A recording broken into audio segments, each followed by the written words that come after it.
नमस्कार दोस्तों, marathon competition के आपके अपने चैनल पे हार्दिक स्वागत है। और लाइक किया होगा आपने पिछला वाला क्लास, ये उम्मीद है आपसे। सब्सक्राइब कर रखा है चैनल, ये भी उम्मीद है आपसे, क्योंकि आप तभी लौट के आए हैं। अपेक्षा यही है कि आप जो है चैनल सब्सक्राइब करके रखे होंगे, और नहीं किया है तो प्लीज सब्सक्राइब करें, क्योंकि हम लोग इतनी मेहनत कर रहे हैं आपके लिए। आपने पीछे मैथ की क्लास देखी होगी, पीछे शुभम सर की क्लास देखी होगी, साक्य सर की क्लास देखी होगी आपने। तो ऐसे ही जो है बस हम लोगों से प्यार बनाए रहें और इसका मजा लें, आनंद लें। देखते हैं हिंदी की, मैं आपको वर्णमाला पढ़ा रहा था दोस्तों।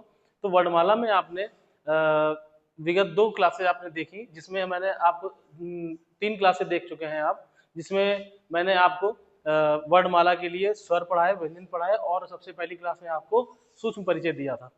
तो उसमें आपने वर्णमाला में स्वर पूरे देखे, स्वर मैंने आपको बहुत अच्छी तरीके से दिखाए और आपको समझाए। आशा यही है कि आपने उसको बहुत अच्छे से पढ़ रखा होगा। उसके बाद व्यंजन जो मैंने आपको दिखाए, सारे जितना भी उसका व्यवस्थित समूह है उसको मैंने आपको दिखाया था। और आज मैं उसी के आगे उसी क्रम में वर्णमाला में जो मैंने आपको व्यंजन के 3 प्रकार बताए थे, जिसमें मैंने आपको एक ही प्रकार भी बताया जिसका नाम है उच्चारण के आधार पर। और उच्चारण के आधार पर मैंने आपको 52 के 52 वर्ण दिखा दिए।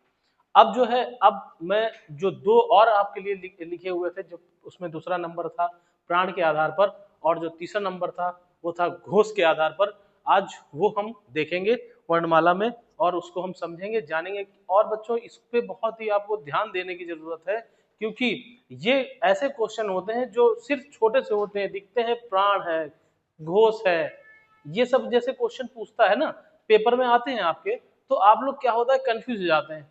मतलब सोचते हैं कि प्राण क्या चीज है, घोष क्या है, पढ़ भी रखा होता है, आपने रट भी रखा होता है, लेकिन बाद में पेपर के टाइम पे आपको समय लग जाता है निकालने में।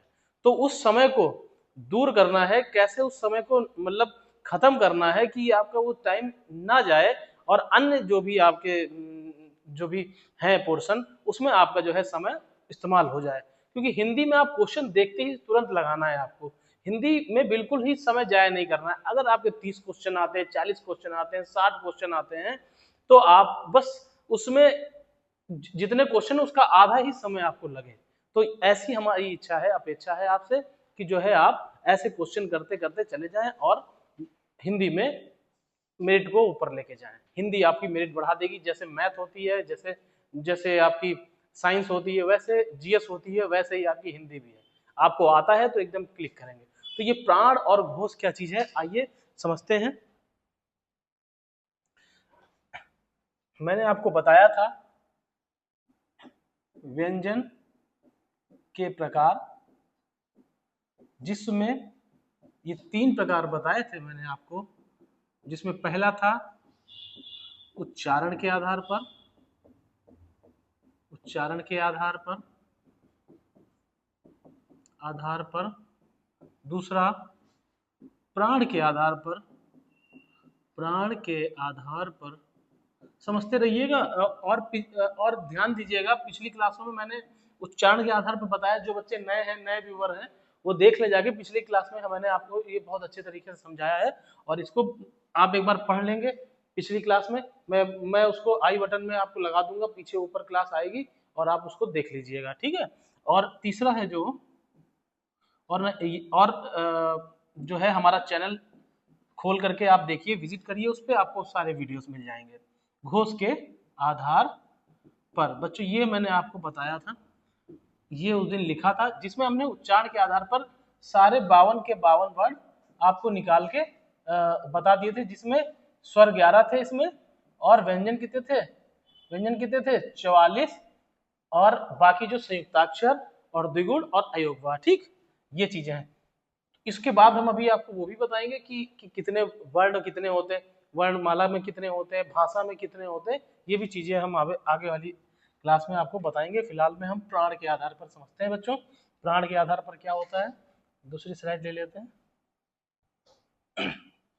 देखिए इधर, प्राण के आधार पर प्राण क्या होता है बच्चों, प्राण सबसे पहले समझते हैं प्राण क्या होता है। बहुत ही इत्मीनान से क्लास को लेना है, बहुत ही आनंद के साथ पढ़ना है।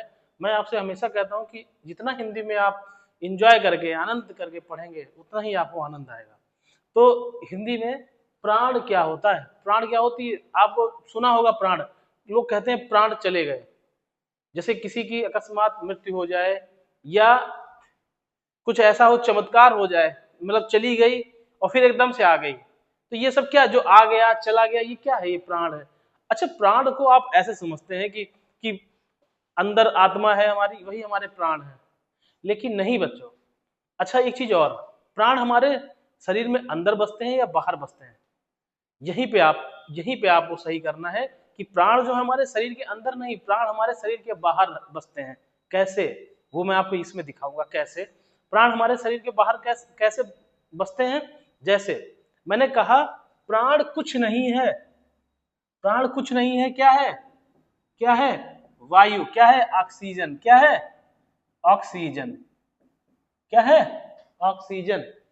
जैसे हम जब सांस लेते हैं और सांस बाहर छोड़ते हैं, करते हैं ना, ये श्वसन क्रिया करते हैं अपने मुख से, तो बस यही हमारे क्या है, प्राण।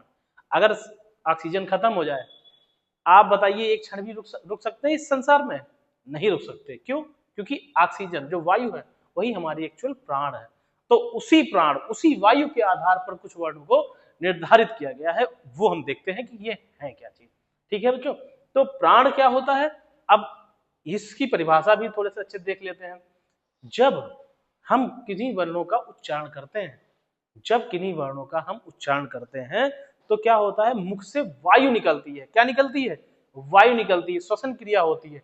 आप सांस रोक करके और कुछ बोलिए, कितनी देर तक बोलेंगे, सांस तो आपको लेनी ही पड़ेगी। तो कहने का मतलब ये है कि आप जब कोई भी बात करते हैं तो सांस का भी बराबर से आदान प्रदान करते रहते हैं अपने फेफड़ों में, और फिर बाहर अंदर बाहर अंदर बाहर, ये जो है वायु करती है। और इसी के साथ मैंने आपको शुरुआती क्लास में बताया था कि वायु जो होती है माध्यम होती है उच्चारण का। ठीक है, वायु के माध्यम से ही उच्चारण जो होता है, जैसे हमने आपको शुरुआत में बताया स्वर क्या है, स्वर में वायु किसी से टकराती नहीं है और सीधे निकल के आती है और स्वरों का उच्चारण होता है।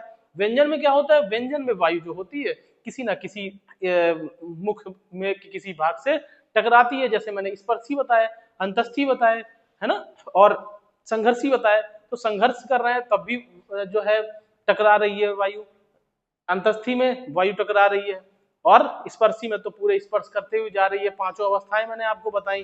ठीक है, ये आप देख लीजिएगा क्लास में, मैं अभी आपको बता रहा हूँ, ये पिछली क्लास में भी मैंने आपको बहुत अच्छे तरीके से बताया है बच्चों, देखिए ध्यान से। बाकी नहीं समझ में आ रहा है तो पीछे की क्लास देख लीजिएगा और फिर ये क्लास देखिए। ठीक है, क्योंकि आपको अच्छी शिक्षा मिलनी चाहिए, ये नहीं है कि बीच से ही आप कुछ भी करने लगे। आप सारे क्लासेस को बहुत अच्छे से एक्सेस करेंगे तो बच्चों एग्जाम में कुछ कहीं बाहर से नहीं आता है, जो आता है सब यहीं से आता है, इसी से घुमा फिरा के उल्टा सीधा ऊपर नीचे आगे पीछे करके पूछते रहते हैं। ठीक है, तो हमने क्या कहा कि प्राण क्या है, प्राण एक्चुअल में वायु है। जिन वर्णों के उच्चारण में वायु निकलती है उसको प्राण कहते हैं। अच्छा, इतनी बात समझ में आई। अब देखते हैं प्राण, ये प्राण जो है ये क्या है, ये दो प्रकार के होते हैं। एक होता है क्या, महाप्राण, एक होता है महाप्राण, और दूसरा क्या होता है, दूसरा क्या होता है बच्चों, अल्प प्राण। क्या होता है, अल्प प्राण। पहला हो गया महाप्राण, दूसरा हो गया अल्प प्राण। महाप्राण क्या होता है और अल्प प्राण क्या होता है। सर अभी तो प्राण बता रहे थे, वायु निकल रही थी, ठीक है, ये सब चीजें ठीक है, लेकिन अब आपने दो नई चीजें और निकाल के रख दी। तो दो नई चीजें क्या है बच्चों, दो नई चीजें हैं महाप्राण और अल्प प्राण। आप समझते हैं ये क्या है, सीधी बात है, कुछ बहुत बड़ा सिगोफा नहीं है, सीधी बात। जिन जिन वर्णों के उच्चारण में वायु ज्यादा निकलती है, खूब ज्यादा निकलेगी वायु, वो क्या कहलाएंगे, वो क्या कहलाएंगे, वो कहलाएंगे महाप्राण। और जिनमें उससे कम निकलेगी या अपेक्षाकृत कम निकलेगी वो क्या कहलाएंगे, अल्प प्राण कहलाएंगे। जैसे कि नाम ही दिख रहा है, अल्प मतलब कम, महा मतलब महा, जैसे भी आप जोड़ लें कि ज्यादा, बहुत ज्यादा, है ना। तो इस तरीके से अल्प प्राण और महाप्राण को दो भागों में विभाजित किया गया है। किसके आधार पर, वायु के निकलने के आधार पर। वायु कहां से निकलती है, जब हम वर्णों का उच्चारण शुरू करते हैं तब ये वायु निकलती है। तो ये चीज समझ में आई, समझ में आई बच्चों। चलिए, इतनी बात आपको समझ में आ गई होगी। अब हम एक्चुअल काम करते हैं। ये तो खाली परिभाषा थी, परिभाषा आपके दिमाग में रख गई होगी।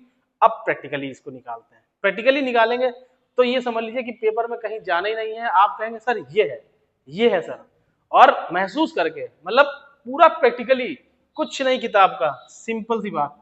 अगला देखते हैं, नई स्लाइड ले लेते हैं तो और अच्छे से मजा आएगा। अब मैं कुछ चीजें लिखने जा रहा हूं बच्चों, देखिए यहाँ पे।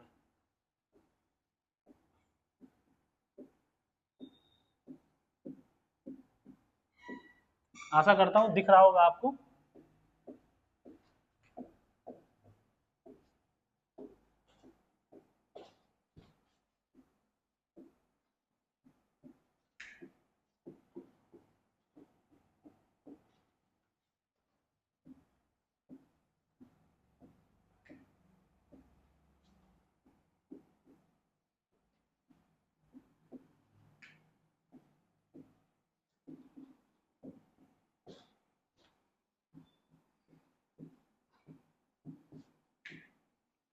अब हमने आपको 52 के 52 वर्ण पढ़ा दिए हैं, तो आशा ये है, अपेक्षा ये करते हैं कि आपको सारी जो वर्णमाला है वो तैयार होनी चाहिए, छोटा बड़ा याद होना चाहिए। बहुत से बच्चों को ऐसा होता है कि पूरे सब कुछ तैयारी करते रहते हैं लेकिन छोटा बड़ा ही नहीं आता है। तो आपको लाइन से रिदम वाइज सब चीजें आपको याद होनी चाहिए, और इतना अच्छा पढ़ाया है बच्चों, याद तो हो ही जाना चाहिए। आप बस एक बार क्लास देख लीजिए, सब याद हो जाएगा। ठीक है, चलिए अब थोड़ा सा यहाँ से यहाँ भी लिख देते हैं, या रा ला वा शा सा सा हा। इतनी बात समझ में आ रही है? आपको दिख रहा है? बताइए, सारी चीजें दिख रही हैं? यहां तक दिख रहा है? चलिए अब समझते हैं। ये जो मैंने लिखा है ये आपको पिछली क्लास में मैंने सब अच्छे से दिखाया था, बनाकर दिखाया था, स्पर्श के आधार पर अंतस्थी। अगर आपको वो चीज दिख रही है इसमें तो मजा आएगा पढ़ने में। ठीक है, अगर नहीं दिख रही है तो आपको थोड़ा सा और मेहनत करने की जरूरत है। चलिए अब हम यहाँ पे पढ़ रहे हैं प्राण के आधार पर। ठीक, प्राण के आधार पर। अब हमने कहा प्रैक्टिकली बताएंगे सब चीजें, अभ्यास करके बताएंगे। चलिए समझते हैं। ये इस वर्ण को क्या कहते हैं? का। इसको क्या कहते हैं? खा। इसको क्या कहते हैं? गा। इसको क्या कहते हैं? घा। इसको क्या कहते हैं? अंगा। ठीक, अब यहां पे हमको निकालने हैं महाप्राण। क्या निकालना है बच्चों? महाप्राण। और इधर मैं लिख देता हूं अल्प प्राण। क्या लिख देता हूं? अल्प प्राण। ये हो गए महाप्राण और ये हो गए अल्प प्राण। चलिए बहुत ध्यान देना है और ध्यान से पढ़ना है। अब आपको क्या करना है? वायु को समझना है। हमारे मुख से वायु निकलती है, तो आपको अपना उल्टा हाथ मुख पे लगाना है, बोलना है का खा। खा में देखिए आपको वायु महसूस होगी, तो खा जो है ये वर्ग जिसमें वायु ज्यादा, हम ऊपर की तरफ बना दे रहे हैं एरो। ठीक, का खा, फिर गा, फिर घा। घा में देखिए महसूस हो रही है वायु, घा में देखिए वायु आपके यहां पे महसूस होगी, तो हम इधर ये बनाए दे रहे हैं। ठीक, और फिर अंगा। बताइए कितना आसान है? फिर से बोलिए, का खा। खा में वायु निकल रही है, खा में महसूस हो रही है हाथ पे, फिर गा, फिर घा। घा में वायु महसूस हो रही है हाथ पे, फिर अंगा। यानी क्या निकल गया है इसमें? ये जो वर्ग हैं, ये जो वर्ग हैं, ये क्षैतिज है ना, तो सॉरी ऊर्ध्वाधर, ये क्षैतिज, ये ऊर्ध्वाधर। तो जब हमने देखा कि का के बाद खा का उच्चारण किया तो खा में वायु अधिक निकल के आई, फिर गा के बाद घा का उच्चारण किया, घा में वायु अधिक निकल के आई, फिर अंगा में। इसी तरीके से दूसरे वाले में देख लेते हैं। देखिए चा, चा, फिर छा, छा में देखिए कितनी वायु निकल के आ रही, फिर जा, फिर झा, झा में देखिए वायु आ रही, फिर इया, इया में कुछ नहीं, ऐसे ही, फिर टा, फिर ठा, फिर डा, फिर ढा, फिर ना, फिर ता, फिर था, फिर दा, फिर धा, फिर ना। ऐसे देखिए आपको महसूस होगा कि जिसमें वायु ज्यादा निकल के आ रही बच्चों, जिसमें वायु ज्यादा निकल के आ रही है वो क्या है, वो क्या है, महाप्राण। तो महाप्राण की इसमें देखिए संख्या कितनी है, 5 और 5, 5 और 5 हो गए 10। अब इन वर्गों का नाम रख देते हैं हम, ये रख देते हैं पहला, ये रख देते हैं दूसरा, ये रख देते हैं तीसरा, ये रख देते हैं चौथा, और ये रख देते हैं पांचवा। समझ में आ रही बच्चों? तो यहाँ पे यानी हमने देखा वर्ग कौन से, वर्ग कौन से, वर्ग जो है वो दूसरा और चौथा, दूसरा और चौथा जो है वो क्या है, वो क्या है, महाप्राण है। और बाकी जो बचे वो क्या हो गए बच्चों, वो क्या हो गए, 5 5 10 5 15 है ना। और ये जो हो गए ये वर्ग कौन कौन से आ गए इसमें, ये वर्ग कौन कौन से आ गए, इसमें आ गए पहला, तीसरा और पांचवा, पहला, तीसरा और पांचवा। कितना आसान है। ठीक, अगर आपसे अब जैसे मान लीजिए कोई पूछता है कि दा बताइए, तो आप हाथ रखिए सीधे, ता था दा में वायु नहीं आई, तो ये क्या है, ये अल्प प्राण है, ये महाप्राण है ही नहीं। समझ में आ रही बात, बताइए बच्चों, समझ में आ रही है इतनी बात? देखिए इस डायग्राम को बहुत ध्यान से देखिए और इसको महसूस करिए कि ये जो है हम अपने अंदर उतार लें प्रॉपर तरीके से, ताकि किसी प्रकार की कोई दिक्कत आई ना, और जो है आप एग्जाम में बहुत अच्छे से कर ले जाएं। ठीक, अब देखते हैं, अभी ये 2 लाइनें लिखी हुई हैं, है ना, 2 लाइनें भी और इनको भी समझ लेते हैं। अब वही काम करना है, या रा ला वा, वायु महसूस ही नहीं हुई, आई नहीं हाथ पे, और जैसे ही आपने कहा सा शा सा हा में तो ऐसे लगता है कि बिल्कुल तूफान आ गया हो, है ना। तो ये क्या हुआ, यानी ये वाली जो लाइन है, ये वाली जो लाइन है ये क्या कहलाएगी, ये कहलाएगी महाप्राण। क्या कहलाएगी, महाप्राण। और ये वाली, ये यारा लावा, ये यारा लावा क्या कहलाएगा बच्चों, ये कहलाएगा अल्प प्राण। क्या कहलाएगा, अल्प प्राण। समझ में आ रही बात, कितना आसान है बताइए। हवा बना के रखा है आप लोगों ने कि अल्प प्राण क्या होता है, महाप्राण क्या होता है, दुनिया भर की बात है, कुछ नहीं। संख्या कितनी आ गई, और इसमें और जोड़ दीजिए, 10 और 4 टोटल संख्या कितनी हो गई, प्लस अंतस्थी इसमें लिख दीजिए वर्ग, सॉरी इसमें संघर्षी आ जाएगा, है ना, कोई बात नहीं, प्राण इसमें लिख दीजिए संघर्षी, है ना। महाप्राण में क्या आ जाएगा, संघर्षी। संघर्षी कौन कौन से, शा सा सा और हा। इसका शुद्ध उच्चारण करिए। अब तो आपको हमने बता दिया उच्चारण करना, कैसे उच्चारण करना है, ये आपको शुद्ध उच्चारण करना है। और इसमें या रा ला और वा, कितना आसान है बताइए, है ना। तो महाप्राण अल्प प्राण समझ गए, कुछ नहीं है इसमें, छोटी सी परिभाषा, जिसमें वायु ज्यादा निकलती है वो महाप्राण, जिसमें वायु कम निकलती है अल्प प्राण। निकालने का तरीका आपको मैंने बता दिया, ना समझ आए फिर से पीछे करिए और देखिए, है ना, कितना आसान है। इतनी बात समझ में आई, महाप्राण समझ गए, अल्प प्राण समझ गए। अब आगे बढ़ते हैं बच्चों। अब दूसरी चीज क्या मैंने बताई थी आपको, घोष के आधार पर, घोष के आधार पर, घोष के आधार पर क्या है, घोष के आधार पर क्या है, घोष क्या चीज है। देखिए घोष क्या होता है, महाप्राण अल्पप्राण से निकलिए, अब घोष की तरफ चलिए। घोष क्या होता है, देखो बच्चों, घोष या सघोष, अगर आपको कहीं पे पहले ही आपको मैं डिस्क्लेमर दे देता हूं, कहीं पे आपको घोष या सघोष लिखा है तो उसका मतलब ही घोष और सघोष एक ही जैसा है। ठीक, इसका कोई अलग नहीं है कि घोष कुछ और है सघोष कुछ और है। ठीक, वैसे जो जो इसकी क्या बोलते हैं हेडिंग है वो घोष के आधार पर है, कहीं कहीं पे सघोष भी लिखा जाता है, तो डरने की जरूरत नहीं है। ठीक, इतनी बात समझ में आ रही। चलिए अब घोष होता क्या है, घोष क्या होता है, जैसे हम जब किसी चीज में वाइब्रेशन पैदा करते हैं, जैसे हमने किसी के ऐसे मारा, हाथ ऐसे मारा, तो वहां पे क्या होगा, वाइब्रेशन उत्पन्न होगी। क्या उत्पन्न होगी, वाइब्रेशन। जैसे आपने तबला लिया, तबला बजाइए, तड़क दिक दिक तक दिक दिक जो भी बजाते हैं, उसमें क्या होता है, उसमें एक वाइब्रेशन उत्पन्न होती है, वाइब्रेशन से तबला बजता है, ना कि मारने से। किसी भी चीज में आप अगर आप उसको आघात करेंगे तो उसमें एक गूंज पैदा होती है, उसमें एक नाद पैदा होती है, और इसी गूंज, इसी नाद को क्या कहते हैं? इसी नाद को कहते हैं घोष। क्या कहते हैं?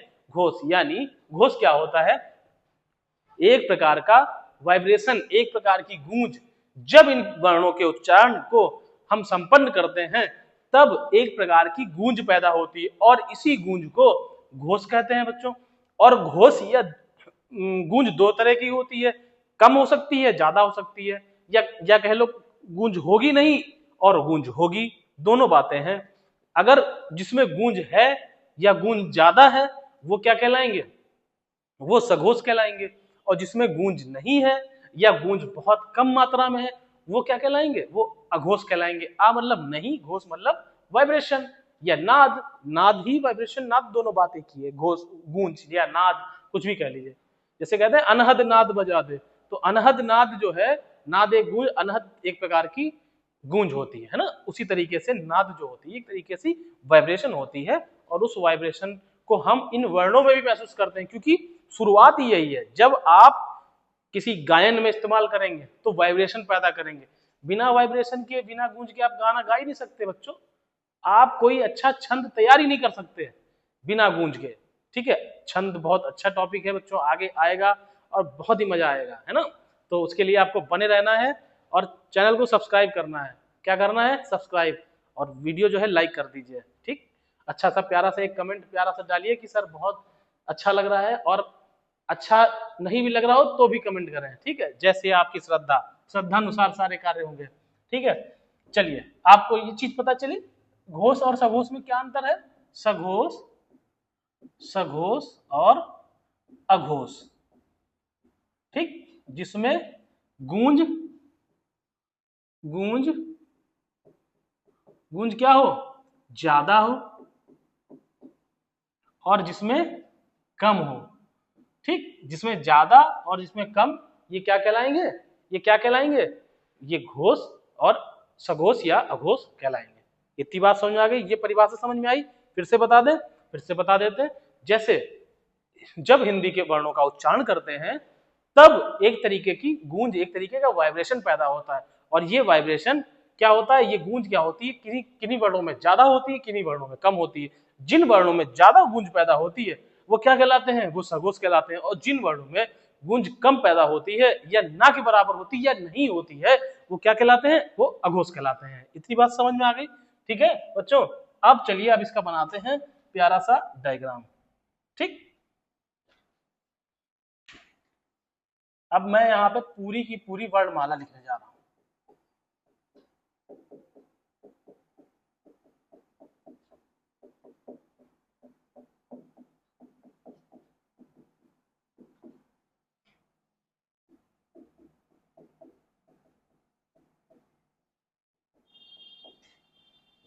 है टोटल 11। ठीक है, उसके बाद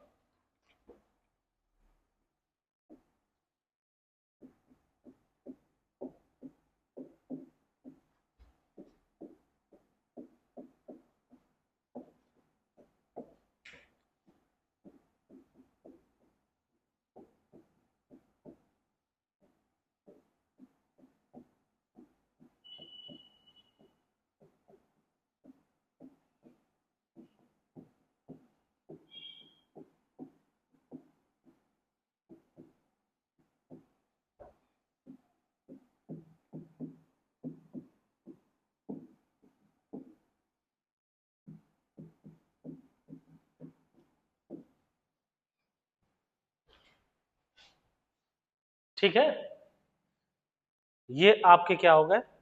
वर्णमाला के वर्ण। और जो है वो संयुक्ताक्षर और अयुग्मा और उनसे अभी मतलब नहीं है, अभी सिर्फ आपको इनसे मतलब है। ठीक, इनसे क्यों मतलब है अभी आगे आते हैं फिर बताते हैं क्यों मतलब है। चलिए देखते हैं।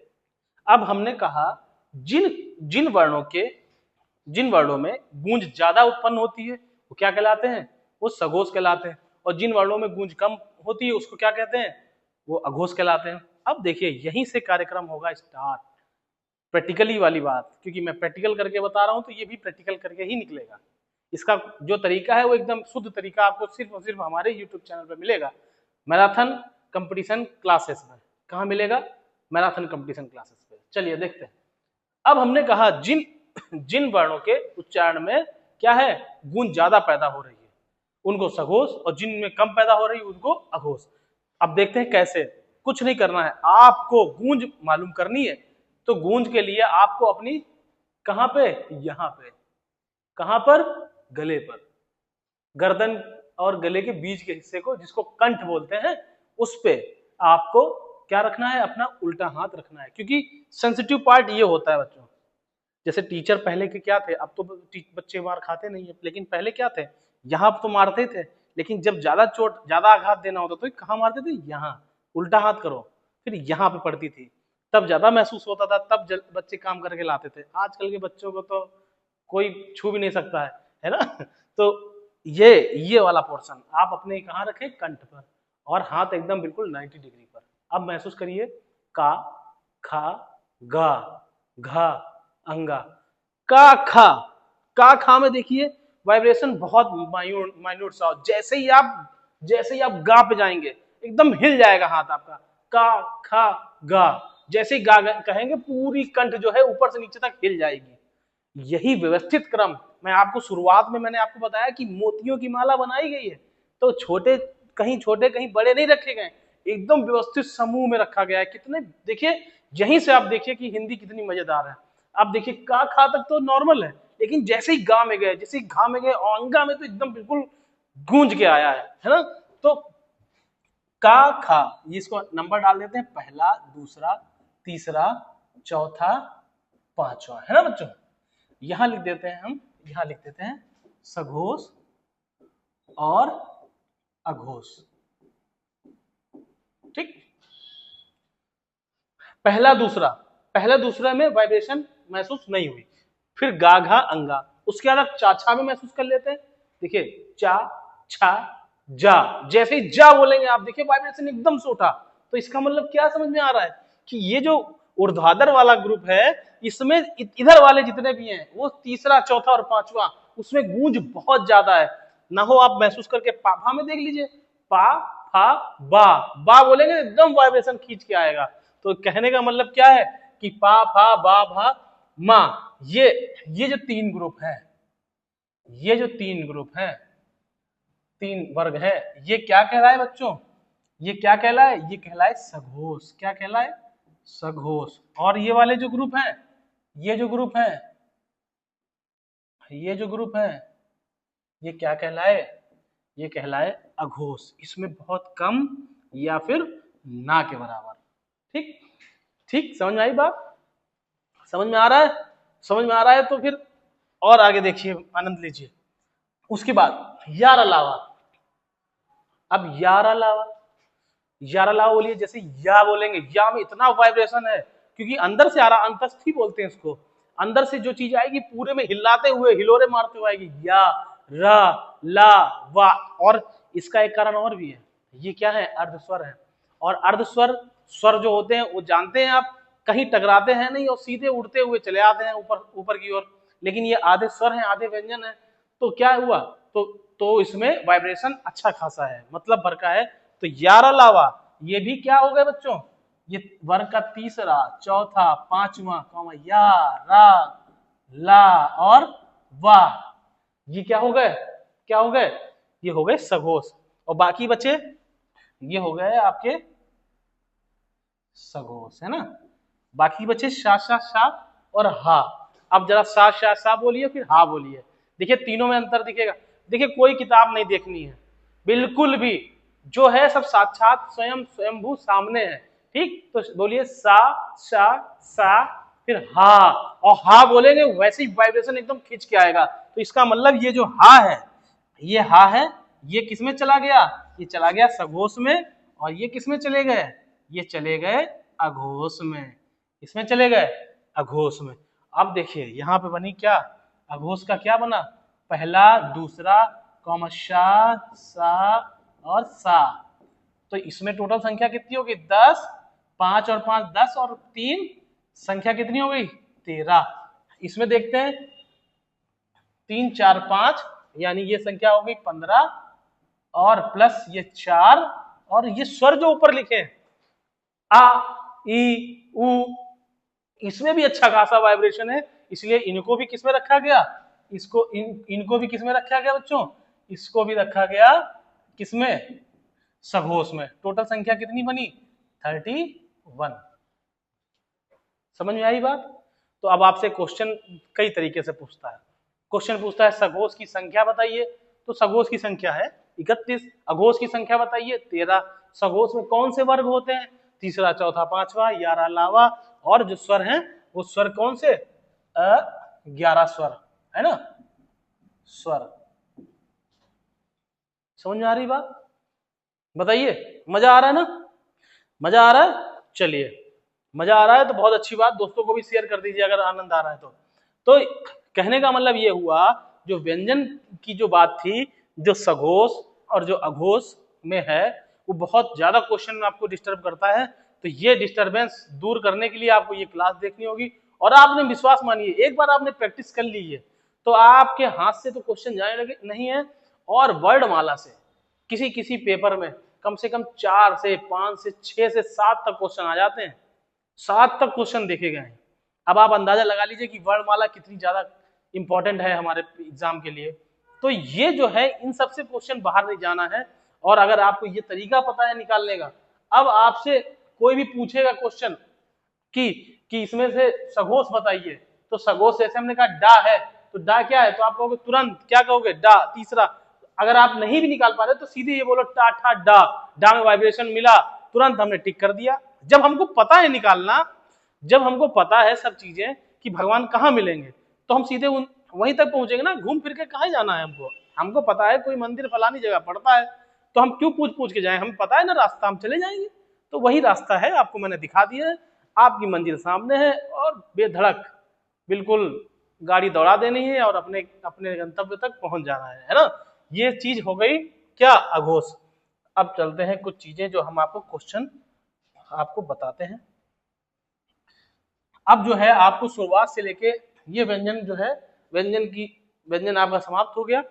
अब जो शुरुआत से लेके अंत तक जो क्वेश्चन बनते हैं वो मैं आपको बताता हूं।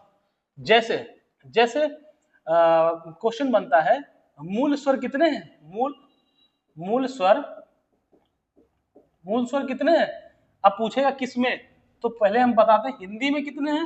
हिंदी में टोटल संख्या कितनी है बच्चों, 3। कौन कौन से हैं, आ, ई और उ।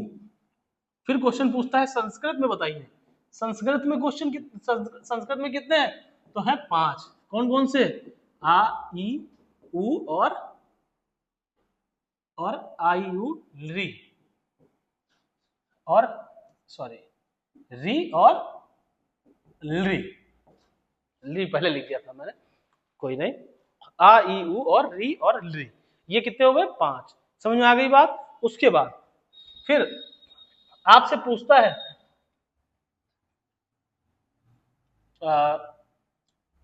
हिंदी वर्णमाला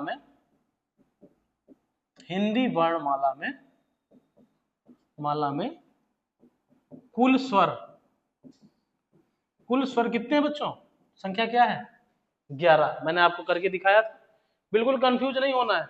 आप लोग 13 लिख देते हो, बचपन वही पढ़ा है, अंगहा भी स्वर में ही घुसेड़े पड़े हो, वो नहीं करना है। ठीक, जो एग्जाम पर्पज से होता है, जो नए बच्चे हैं जो नई तैयारी कर रहे हैं वो 13 गिनते हैं, लेकिन जो आपके जो आयोग मानता है वो कितने मानता है, 11 मानता है। तो आपको आयोग के हिसाब से चलना है, अपने हिसाब से नहीं चलना है। अपने हिसाब से चलेंगे तो बहुत दिक्कतें आएंगी, है ना। उसके बाद ये हो गए 11। अब देखते हैं हिंदी वर्णमाला में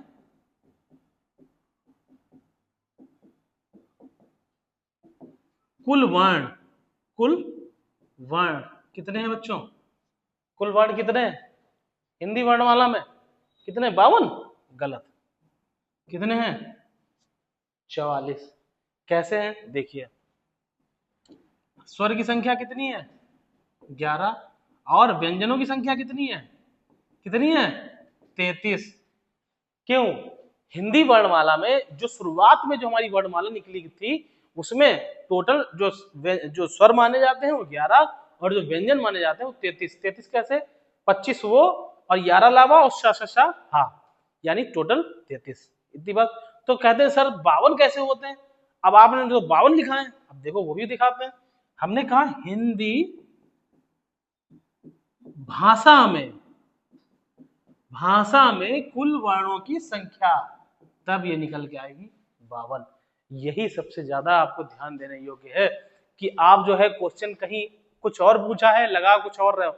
44 भी देख, जहां 44 दिख जाए ना वहां देख लेना बड़े ध्यान से कि 44 लगाए फिर 52 लगाए तो क्वेश्चन क्या है। क्योंकि आप अगर आपने ध्यान नहीं दिया और 44 52 क्या बोलते हैं आपसे क्वेश्चन पूछा गया वर्णमाला में और आपने ध्यान दिया भाषा 52 टिक कर दिया, बहुत बच्चे आते हैं बच्चा बहुत क्वेश्चन ऐसे गलत करके आते हैं, फिर हमें बड़ा अफसोस होता है कि बताओ इतना पढ़ाने के बावजूद आपने क्वेश्चन नहीं कर पाया, है ना। तो ऐसी गलती ना हो, इस चीज का विशेष ध्यान दीजिएगा। और मैंने आपको एक एक करके निकाल करके बताया है बच्चों, एक एक चीज बताई है मैंने आपको कि कैसे क्या है, क्या चीजें मतलब आपके सामने कैसे क्वेश्चन आते हैं और जो भी जहां पे पॉइंट है वो सारी चीजें मैंने बताई हैं। ठीक, उसके बाद और क्या पूछता है, पूछता है कुल स्पर्शी व्यंजन, कुल स्पर्शी व्यंजन, कुल स्पर्शी व्यंजन। आप बताइए कुल स्पर्शी व्यंजन कितने हैं, स्पर्शी व्यंजन कितने हैं? 25। कितने हैं? 25। ये संख्या क्वेश्चन पूछता है, क्वेश्चन की संख्याएं पूछता है, मैं भी आपको संख्या के हिसाब से बता रहा हूँ कि किसकी किसकी क्या संख्या पूछता है। इसकी संख्या पूछता है 3, इसकी संख्या पूछता है 5, इसकी संख्या 11, इसकी 44, इसकी 52, इसकी 25। फिर पूछेगा अंतस्थी कुल कितने हैं, अंतस्थ कितने हैं आपको बताने हैं 4। फिर संघर्षी, संघर्षी के हमने कई नाम बताए हैं आपको, संघर्षी की संख्या 4। कौन कौन सी संख्या, कौन कौन से हैं, सा शा शा और हा, इनके कई नाम हैं। फिर से मैं आपको रिपीट कर देता हूं, कई नाम संघर्ष के आधार पर, उष्मीय, उष्मज, शुष्क, गर्म, उसाज, है ना। ये कितने नाम हैं जो संघर्षी में पूछता है। और आप आने वाली पेपर में भी देखिएगा कि ये जो क्वेश्चन है ये आपको फिर दिखेगा, और ना दिखे तो आप हमको बताना। जो भी आप पेपर देने जाओगे, चाहे किसी का भी हो, एसएससी का हो, यूपी पीएससी का हो, आरओ हो, कुछ भी हो, कोई पेपर हो, यूपीपी का हो, लेखपाल हो, यूपीएसआई हो, है ना, कोई भी पेपर हो, उसमें देखिए आपको दिखेगा जरूर ऐसा कुछ क्वेश्चन, चाहे इसमें से दिख जाए, चाहे अंतस्थी से दिख जाए, चाहे संघर्षी से दिख जाए, कुछ भी होगा वो आपको दिखेगा कि क्वेश्चन कैसे इन्होंने पूछ रखा है ना। तो ये ध्यान रखिएगा, संघर्षी वाले को बिल्कुल मत जाने दीजिएगा, क्योंकि संघर्षी जो होते हैं वो आपको उबड़ खाबड़ करके ही पूछता है। संघर्षी, संघर्ष के आधार पर बताइए, पता लगा कभी कुछ अपना नया ही नाम निकाल दिया उन्होंने, है ना। अब बता पूछ रहे हैं कि घर्षण से पैदा होने वाले वर्ण बताइए, तो बताइए घर्षण, घर्षण किसमें पैदा हो रही। देखो अब आपको यहाँ दिमाग लगाना है, जैसे घर्षण, जब घर्षण करते हैं तो जैसे आप हाथ का घर्षण करेंगे तो हाथ घर्षित करेंगे तो क्या उत्पन्न होगी, उष्मा उत्पन्न होगी, गर्मी पैदा होगी। तो गर्मी पैदा होने के कारण कौन से वर्ण निकल के आएंगे, ये वाले निकल के आएंगे।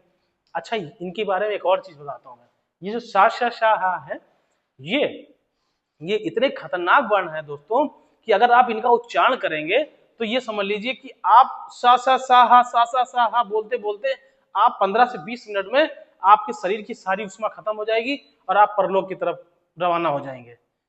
क्यों? क्योंकि सा, और इस ये एक ऐसी विद्या है दोस्तों कि अगर आपने इसको कर लिया तो कोई डॉक्टर भी नहीं आपको बचा पाया, क्योंकि आपने सारी उष्मा जो है वो भेज दी, बाहर बाहर निकाल दी, ऊर्जा खत्म कर दी। तो इसलिए इन सबका सा से समाधि, है ना, समाधि, सा से शमशान, सा से संसार, है ना, तो इन सबसे ही बना है, सा से ही बना है। तो आप समझिए कि ये इतने खतरनाक वर्ड है संघर्षी, है ना, आपको जानकारी के लिए बताया। और हा से, हा तो इतना खतरनाक है कि हा से हवा ही निकल जाती है आदमी की, है ना। चलिए आप आगे बढ़ते हैं, नई चीज बताते हैं आपको। एक चीज पूछता है द्वित्व व्यंजन, क्या पूछता है, द्वित्व व्यंजन। क्वेश्चन आता है द्वित्व व्यंजन। द्वित्व व्यंजन क्या है दोस्तों, द्वित्व व्यंजन समझते हैं क्योंकि पेपर में इसने बहुत डिस्टर्ब किया है। जैसे हमने लिखा, जैसे लिखा दिल्ली, है ना, जैसे हमने लिखा कलकत्ता, है ना, जैसे हमने लिखा चेन्नई। ठीक, ये देख रहे हैं आप, द्वित्व व्यंजन का मतलब होता है जहां पर एक व्यंजन के साथ उसका आधा व्यंजन लगा हुआ हो, वहां पे क्या होता है, द्वित्व व्यंजन होता है। अब जैसे इसमें देखिए आधा ला लगा हुआ है, दो हो गए, आधा ता लगा हुआ है, आधा ता और ता लगा हुआ है, कलकत्ता, फिर ना और ना लगा हुआ है ना। तो ये जो है ये क्या कहलाते हैं बच्चों, ये कहलाते हैं द्वित्व व्यंजन। अच्छा एक चीज और, मैंने आपको कल बताया था उच्छिप्त व्यंजन, क्या बताया था, उच्छिप्त व्यंजन। इनका एक नाम और होता है, इनका एक नाम और होता है बच्चों, इनका नाम होता है द्विगुण। द्विगुण, द्विगुण क्यों कहते हैं इसको मैं बता देता हूँ, पिछली क्लास में नहीं बताया, इस क्लास में बता देते हैं। द्विगुण का मतलब होता है जो दो गुण रखते हो। अब दो गुण कौन रखते हैं, यानी जिनमें है एक ही चीज लेकिन थोड़ा सा परिवर्तन कर देने से वो दो दो रूपों में दिखाई पड़े। जैसे जैसे हमने बताया, जैसे हमने बताया था डा और ढा, है ना, ये बताया था। और इसके बाद जब हमने इसके नीचे क्या लगा दिया था, नुक्ता लगा दिया था बच्चों, है ना, इसके नीचे क्या लगा दिया था, नुक्ता लगा दिया था। तो ये जो है ये द्विगुण रखने लगे। और फिर उसके बाद मैंने आपको एग्जांपल दिया था, जैसे डा से डलिया, है ना, और इसको मैंने इस्तेमाल किया पहले, और अगर ये डा इसके बाद कहीं आता है, बीच में आता है या उसके बाद आता है, तो ये क्या बन जाएगा, ये क्या बन जाएगा, ये नुक्ता लग करके बन जाएगा, द्विगुण रूप प्रदर्शित करेगा। ठीक, अब जैसे जैसे हमने लिखा था ढक्कन, है ना, या ढोलक, कोई भी वर्ड लिख लीजिए, और हमने फिर लिख दिया बढ़िया, है ना। तो अब देखिए बीच में जैसे ही आया वैसे ही क्या हो गया, द्विगुण रूप, दूसरा रूप अपना प्रदर्शित कर दिया, और इसका जो नाम है वो नाम है उच्छिप्त व्यंजन। क्लियर हो रही बात, समझ में आ रही बच्चों, बताइए। ना समझ में आ रहा हो तो फिर से देखिए और फिर से महसूस समझिए इसको, क्योंकि ये जो चीजें हैं ये क्वेश्चन बहुत परेशान करने वाले हैं और बहुत परेशान करते हैं बच्चों, कि आप ढूंढते रह जाते हैं कि कहाँ पे क्या है, कहाँ पे क्या है, और आप उसके बाद नहीं समझ पाते हैं, है ना। उसके बाद देखते हैं,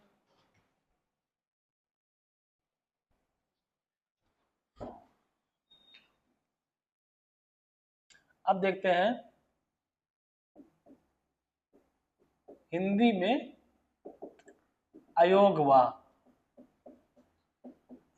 अयोगवाह क्या होता है, अंग और आह, है ना, ये भी समझ लीजिए बहुत अच्छे से। अंग और आह क्या होता है, जैसे जैसे हमने क्या कहा, यहां पे आपको ध्यान देने की जरूरत है। अंगा, इया, ड़ा, ना और मा।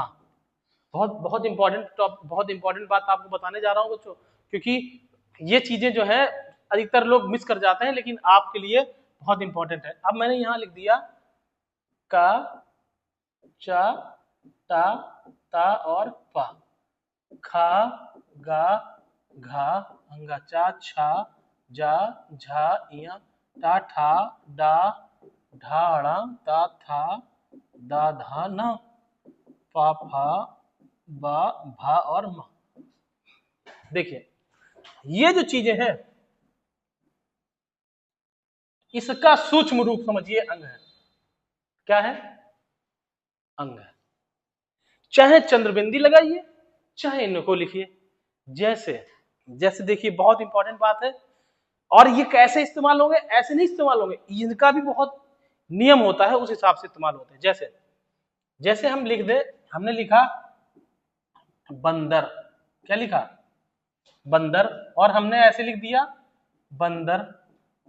दोनों में अंतर है, लिखने में अंतर है, अंतर है, बताइए अंतर है, लेकिन शुद्ध कौन सा है, शुद्ध रूप कौन सा है, ये देखना है आपको। अगर अगर वर्णमाला के हिसाब से और अयोगवाह और नियम के हिसाब से देखते हैं तो बच्चों शुद्ध रूप जो है वो शुद्ध रूप कौन सा है हमारा, ये है। कैसे ये है, देखिए देखिए हम ये देखते हैं कि जहां पे अयोगवाह का अंग आता है, ठीक है, जहां पर अनुस्वार आता है इसको अनुस्वार कहते हैं। क्या कहते हैं, अनुस्वार। क्या कहते हैं बच्चों, अनुस्वार, है ना।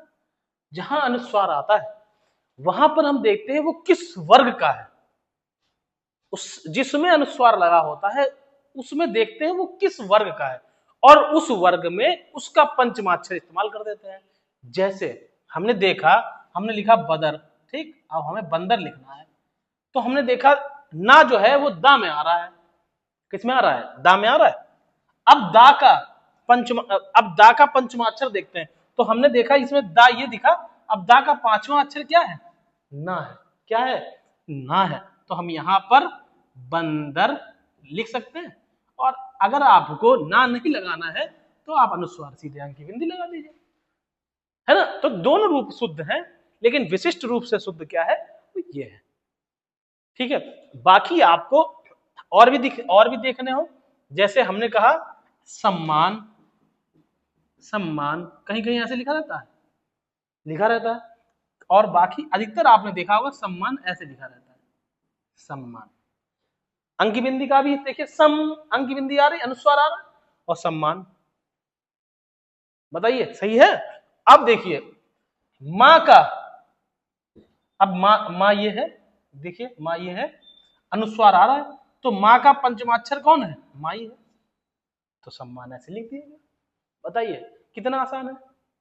और आह जो है वो विसर्ग में इस्तेमाल होता है, जो हम संधि विसर्ग संधि पढ़ाएंगे आपको तो उसमें बताएंगे कि विसर्ग कैसे बदलते हैं। तो ये आह है ना, तो वो है, आपको चीज समझ में आई होगी और आपने इसको बखूबी समझा होगा हमारे हिसाब से, और आपने जाना होगा, ठीक है। तो आशा करते हैं आपने इसको बहुत अच्छे से पढ़ा और क्लास को अच्छे से समझा, ठीक है।